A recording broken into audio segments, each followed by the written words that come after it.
বরাকের বন্যার পরিস্থিতি ও পীড়িতদের খোঁজ নিতে আসামের মুখ্যমন্ত্রী ডাক্তার হিমন্ত বিশ্ব শর্মার নির্দেশে কেন্দ্রীয় বিদেশ প্রতিমন্ত্রীর পবিত্র মার্গেরিটা উপস্থিত হন সোমবার। এদিন তিনি বিকেলে শিলচরের দেশভক্ত তরুণ রাম ফুকন এইচএস স্কুলে আদর্শ ত্রাণ শিবিরটির পরিস্থিতি খতিয়ে দেখলেন এবং ত্রাণ শিবিরে থাকা শরণার্থীদের সঙ্গে আলোচনা করেন। ক্ষতিগ্রস্তদের সরকারি সাহায্য পাবেন বলে আশ্বাস দেন। কেন্দ্রীয় মন্ত্রী পবিত্র মার্গেরিটা বলেন, আসামের বন্যা মোকাবিলায় যেভাবে বিজেপি নেতৃত্বাধীন ডাক্তার হিমন্ত বিশ্ব শর্মার সরকার এগিয়ে এসে পাশে দাঁড়িয়েছেন, সেটা বিগত দিনে কোনোদিন কোনো সরকার আসেনি। প্রায় সময় ফোনে বিধায়ক ও মন্ত্রীদের কাছে থেকে যোগাযোগ করা হয়। ফোন যোগে বন্যার পরিস্থিতি খোঁজ, বন্যা পীড়িতদের পাশে থাকার নির্দেশ দিয়ে চলেছেন। অন্যদিকে জেলা প্রশাসনরাও দিন রাত ত্রাণ শিবিরগুলিতে খোঁজ নিচ্ছেন, বন্যা পীড়িতদের সেবায় কাজ করে যাচ্ছেন। কংগ্রেস প্রাকৃতিক দুর্যোগ বন্যাকে নিয়ে সস্তা রাজনীতি করছেন বলে মন্তব্য করেছেন তিনি।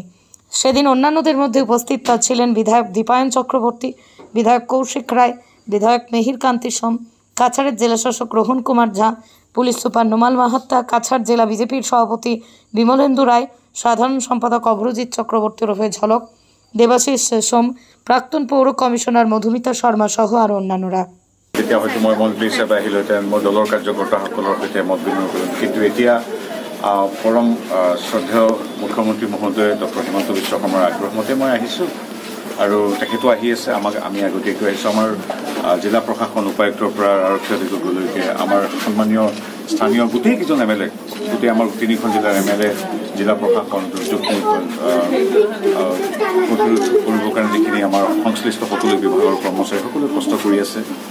গতিকে এই সময়ত তেখেতসকলক মাত লগাবলৈ আহিলোঁ আৰু কামখিনি ঠিকেই চলি আছে। মুখ্যমন্ত্ৰী মহোদয়ে প্ৰতিদিনে প্ৰতিখন জিলালৈ ক্ৰমে 3-4বাৰ ফোন কৰে সকলোলৈকে, বিধায়কৰ পৰা উপায়ুক্ত মহোদয়লৈকে। তেওঁ সকলোবিলাক গোটেই অসমৰ বান পৰিস্থিতি তেওঁ কেন্দ্ৰীয়ভাৱে নিৰীক্ষণ কৰি আছে। ইয়ালৈ আহিব আৰু ইয়াত দেখিছোঁ খুব সুন্দৰভাৱে ৰখা হৈছে। তথাপি মানুহৰ যিহেতু ঘৰটো পানীত ডুবি আছে, গতিকে খুব এটা দুখ সকলোৰে মনত আছে। আমিও আহি কোনো খুব দুখ লগা পৰিৱেশ, কিন্তু তৎসত্ত্বেও ইয়াৰ মাজতো আমি আগতে যেনেকুৱা এনেকুৱা কেম্পলৈ আহিলে এটা মানুহে কেম্পত খুব হতাশা, এটা মান অভিমান হয়। কিন্তু এতিয়া দেখিছোঁ হাজাৰ বিপদৰ মাজতো মানুহখিনি এটা কথাই কৈছে যে হয়, চৰকাৰ প্ৰশাসন ডক্টৰ হিমন্ত বিশ্ব শৰ্মাদেৱৰ পৰা বিধায়কজনলৈকে সকলোৱে এই বিপদৰ সময়ত থিয় দিছে।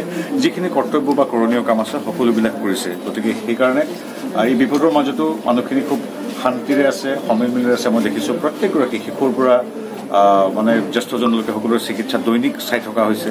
শিশুসকলে যাতে এটা নেতিবাচক পৰিৱেশত নাথাকে তাৰ বাবে তেওঁলোকৰ নৃত্য, গীত, সাধু কোৱা ইত্যাদি এটা পৰিৱেশটো খুব এটা আদৰ্শ পৰিৱেশ কৰি তোলা হৈছে। এই ক্ষেত্ৰত মই পুনৰ পৰা স্থানীয় বিধায়ক, সাংসদ, আমাৰ জিলা উপায়ুক্ত আৰু যিমান শিক্ষক শিক্ষয়িত্ৰী কৰ্মচাৰী সকলোকে ধন্যবাদ জনাইছোঁ যে এই দুখৰ মাজতো এটা ইতিবাচক পৰিৱেশত আমাৰ বানৰ মানুহখিনি ৰাখিছে। গতিকে সেইটো আমি চাওঁ। এতিয়া আমি ভগৱানক প্ৰাৰ্থনা কৰিছোঁ যাতে সোনকালে পানী শুকাই যায়। আৰু এইখিনিতে মুখ্যমন্ত্ৰী মহোদয়ে ইতিমধ্যে নিৰ্দেশ জনাইছে, আৰম্ভ হৈ পৰিছে বানপানীৰ পিছৰ পৰ্যায়টো। এইটো নহয় যে ভালকৈ এতিয়া ৰেলিভ দিছে, মানুহখিনি ৰাখিছে। বানপানীৰ পিছত যাতে অসুখ বিসুখ নহয়, সকলোবিলাক যাতে অনাময় ব্যৱস্থা, পৰিষ্কাৰ পৰিচ্ছন্নতা বিজ্ঞানসন্মতভাৱে হয় আৰু যিখিনি হানি ক্ষতি হ'ল নিয়মৰ মাজত থাকি সেইখিনি যাতে আমাৰ বানাক্ৰান্ত পায় তাৰ বাবে ইতিমধ্যে ব্যৱস্থা কৰিছে।